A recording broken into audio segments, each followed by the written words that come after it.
mga kapartner, at andito na tayo sa bukid.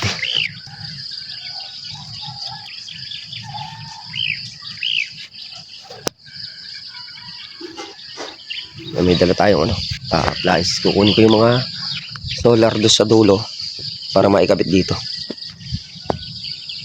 sa may paligid ng kubo. Dito natin kakabit yung ibang solar. Tapos mamaya pa nga pitas. Kaya maaga ulit tayo lumusong para makagawa tayo dito sa farm dahil lumalabas na bulaklak.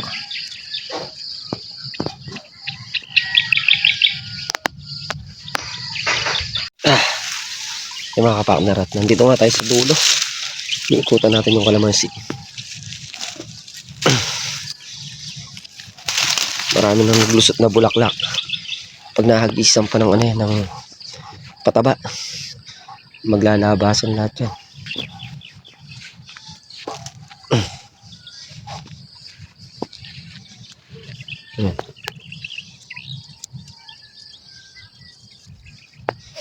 Makapal bulaklak niyan.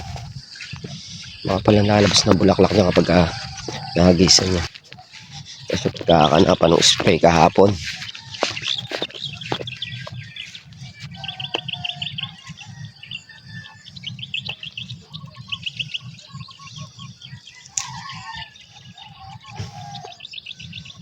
ang gamit natin foliar kasi na yung mga kapartner, yun, pambulaklak yun at pambunga, pampalusog siya,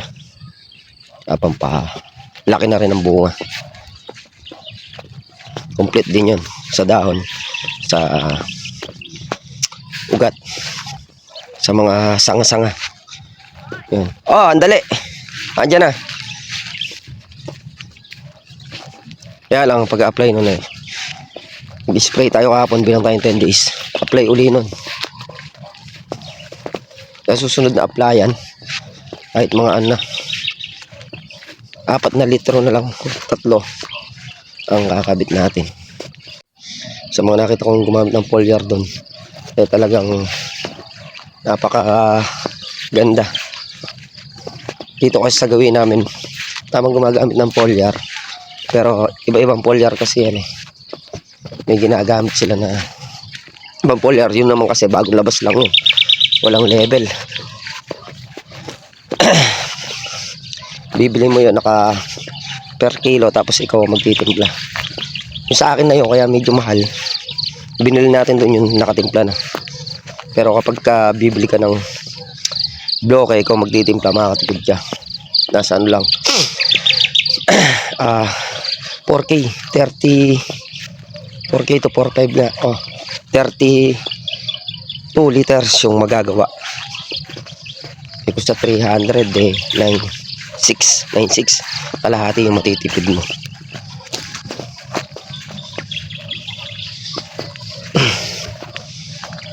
Kaya maganda rin yan mga kapartner, at pupunta na nga tayo dun sa may dulo. Tara na, lakad.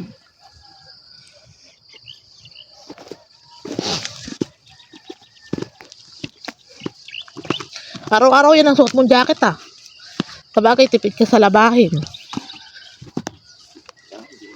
Para ka nasa Baguio. Lamig kasi mga kapartner. Katulad yan lumamig na naman. Dati nung ilang araw na hindi na malamig. Ngayon, kanina humahangin na naman. Ganda ng bundok to. Ganda ka ako ng bundok.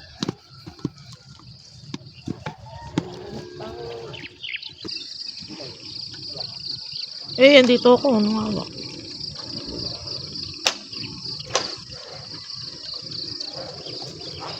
Iwanan muna dito. Iwanan muna dito sa gilid. Mamaya na lang natin daanan. Ha? Sa taas? Sige. Tangayin mo na.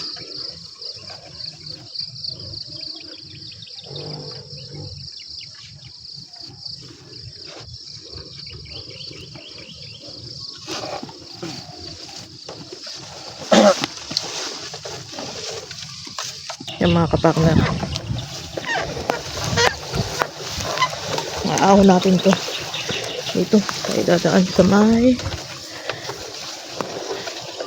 taas. Meron pang isa dun. Babaklasin pa ni kapartner. Babalikan niya.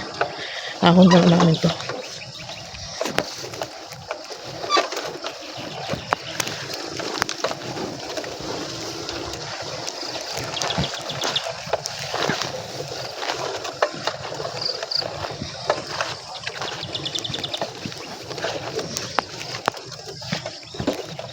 Okay.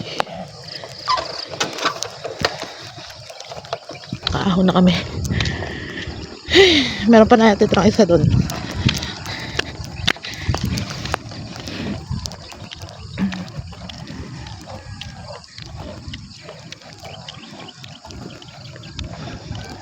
May dala din ito.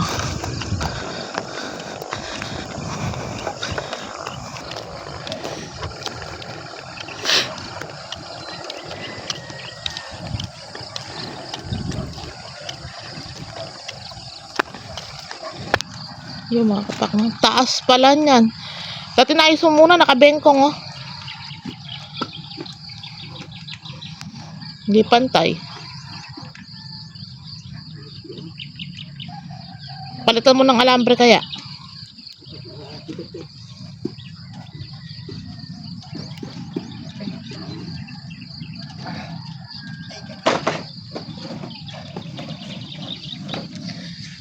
Tanggalin mo na yan, tapos palitan mo alambre.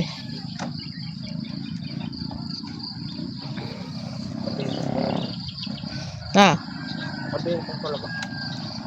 Ayun, no?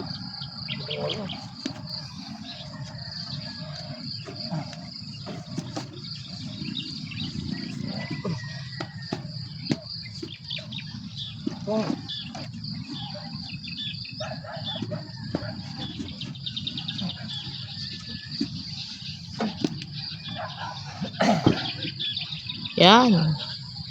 Okay, nakaayos na. Saan dito? Saan ba? Ito yan.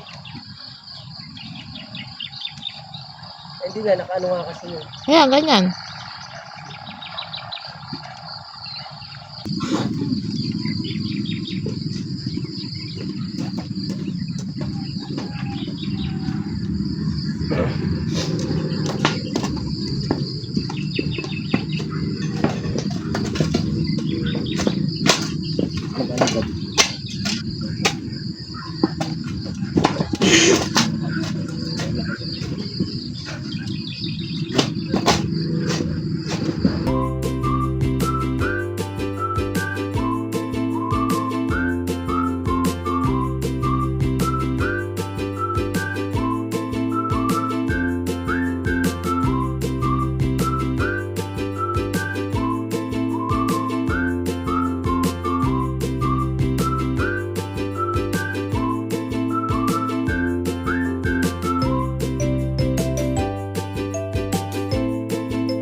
Yung mga kapakner at sisinutin nyo natin yung bakod dito sa likod. Ito na lang yung walang harang. Tapos ito ayusin na.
Mga kapakner yan, nilagay niyan dire. Pag ganyan na alambre na yan, lalagay niya pa ng pag ganun yan. Para hindi siya natataas na ganun.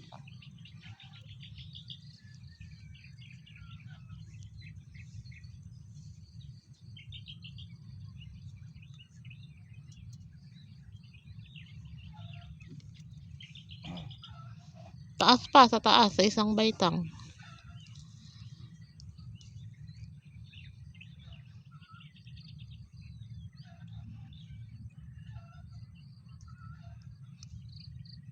Kailangan sinupin.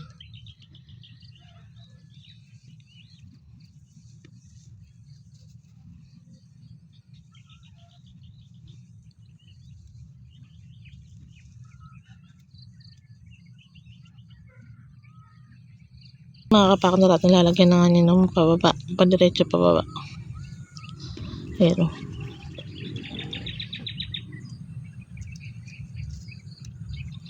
Para hindi siya maangat-angat na ganun.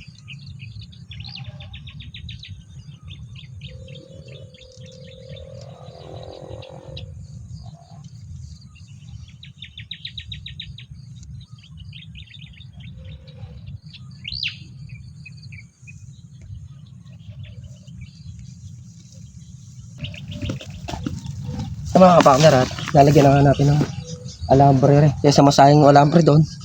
Ibinakod ko na lang dito gawa ng yung bob wire. Kung makikita nyo naman putol-putol na. Hindi kasi siya yung bob wire na yung matigas talaga. Malambot lang siya kaya nagkaputol-putol lang itong panty. Hindi na natin siya mahila mga kapakner. Pag hinila natin siya, lalo lang mapuputol. Ang ginawa ko, nilagyan ko na lang siyang alambre. Ang importante lang naman kasi may bakod ng likod na ito. Hanggang doon, naka-safety na yan. Paikot. Tapos may bakod na rin yung baba na yan. Medyo lalagyan na lang natin ng konting alambre patayo para hindi na ibubuka yung ilagay natin yung alambre dati tsaka yung kawayan. Bali ito na lang din kapraso na to. Sa isang araw ito naman ang natin, maglalagay tayo ng poste din na kawayan. Ng kawayan dyan para maharangan na rin yung mga kapakner. Para yung kambing din dito sa kabila hindi nakakapasok yung kambing dito. sa may daanan na to. Eh, hindi naman nila tinatali. Kaya gagawa na lang natin ng paraan para hindi siya makapasok. Yung mga kapakner, natanggal na niya ibang mga alambre. Saka yung mga tawag dito, tulos.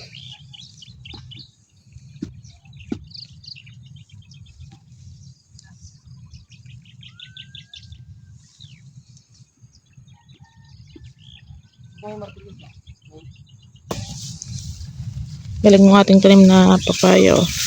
Tsaka yung tanglad. Manok na lang ang kulang, tinola na.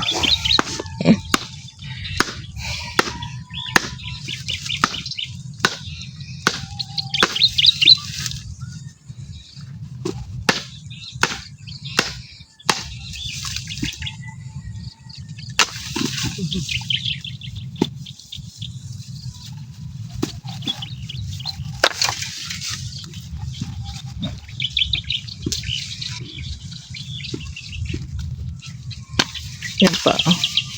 Yung isang nabuwal din na yung bumagyo, hindi natin tinayo. Ayun, hindi naman na siya namatay. Sabi pa niyang bunga maliliit.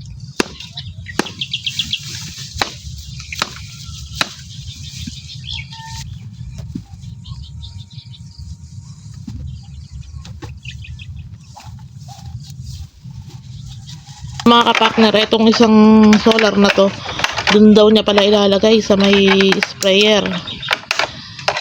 Parang sakaling gabi sa pag-i-spray, eh, meron tayong ilaw doon.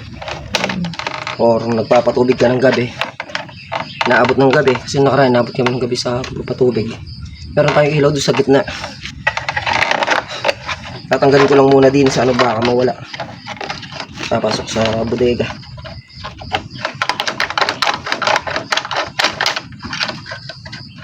Ay, kabit ko na yung ano, mga kapak. Wala kayang dalawa.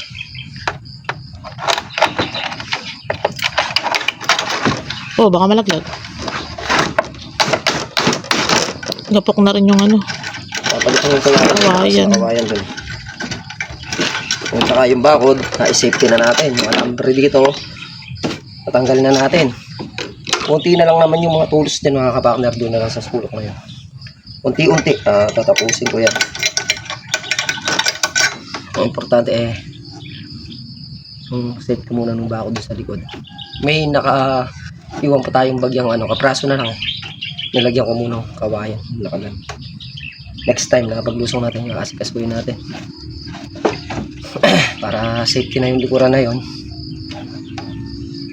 sa bakod. Hindi na sila basta-basta makakaraan yung mga hayop, mga kambing na basta-basta makakapasok, kasi ilang beses nang pumapasok dito yun eh. Kahit nung isang araw na dito kami, kahit bugawin mo, bumabalik lang. Ay, narangan ko na lang. At siya mga kapakner, bali, time check tayo. O, mag-alas 9. Tayo'y uuwi na para pakipitas naman. Yan, araw-araw, pagka lulusungan natin dito. Pero tulad nga sabi ko, hindi mo naman din kailangan babaran. Nyari sabi nila sir, hindi naman kailangan babaran. Ang importante lang naman dyan, kapag may trabaho ka, yariin mo. Kapag ka natapos ka, pwede kang makipagtrabaho sa iba para may pumapasok na income din araw-araw, kasi may rin tayo, estudyante. Yun naman, basta ang importante lang, nagagampanan natin yung trabaho natin dito sa Calamansi, at bago tayo may pagtrabaho sa iba. Diyan mga kapakner, kita-kita na lang tayo doon sa Calamansian. Bali, yung update nga pala tayo sa presyo ng kalamansi. Ang presyo ng kalamansi ngayon mga kapakner is 1.2. Wala pa yung upang pitas doon.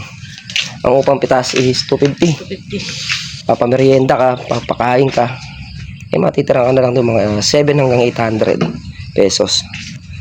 Baka wala pa nga, 750 ganun. Kaya kung magpapapitas ka ng kalamansi, kung nenituhan ka na sa panahon ngayon 8 sa 1 to 800 linis, pumayag ka na.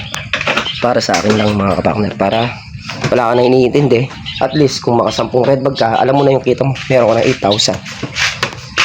Ganun lang kasimple. Tara, let's go na. Tayo'y pipitas na. Walang ligo-ligo nagpunta dito. Punta kami dito din na naligo. Sabi ko naman eh, kaya may sabi ko mamaya na maligot dito. Tas rin naman kami. Hindi ka naman talaga naligo. Maaga kasi yung lingo sa mga kapak niya. Let's go.